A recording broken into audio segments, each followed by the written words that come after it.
Of quick ones about your own use of technology.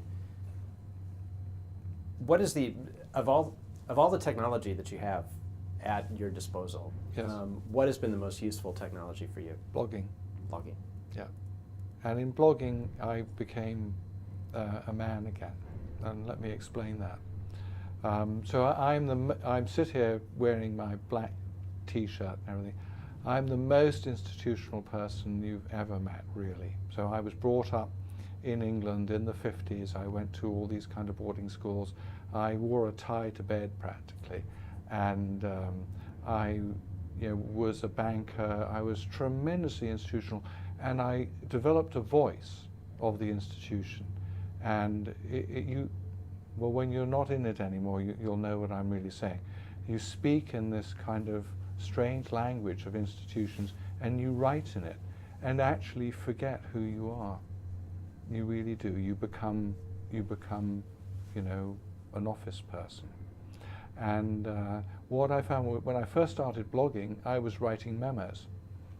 I only knew how to write memos. I only knew how to speak like this, in that kind of authoritative voice and everything. It was all about giving orders and taking them, and I wrote memos. How did you get from writing memos to writing in a style that's more like your own? When I started to write in a more human style, I started to get an audience. And so as I put a baby toe in the water to talk about how I really felt about something, rather than what I should feel about something. I started to get an audience, and getting an audience is very compelling, and so they taught me. So the more human I became, the better audience I got, and then something else changed. I started to find friends. So if you think from game theory, the payoff is huge. And so what I found was the more I became Rob and stopped being Robert, the more I became myself.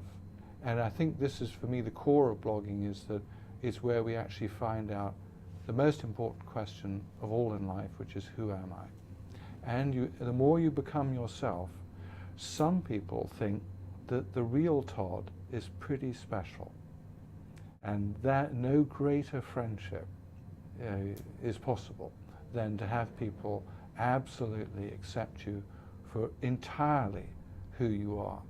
And in all cases, it remains then that other people help to define us. Absolutely. It's a circle. That's the way it's always been in human tradition, and even in the internet, yes. In finding our own audience, yes. as we search for those people who are like us, yes. or think like us, or would like to hear what we have to say. That's what we're doing. I see it as that each of us are like a diamond, and every cut in the diamond is one of these special relationships.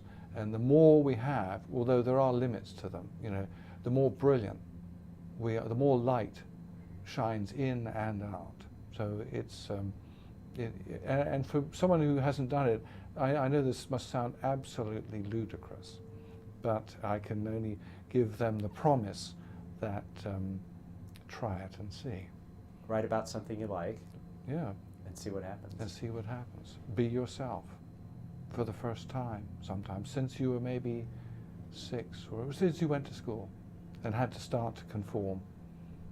Yeah, be 6 again. I have a little picture of myself by my desk, and I'm about that age, and I'm wearing shorts. I'm on the beach on holiday with my sister, and I've got an anchor in my hand, and I'm saying to Diana, come and play.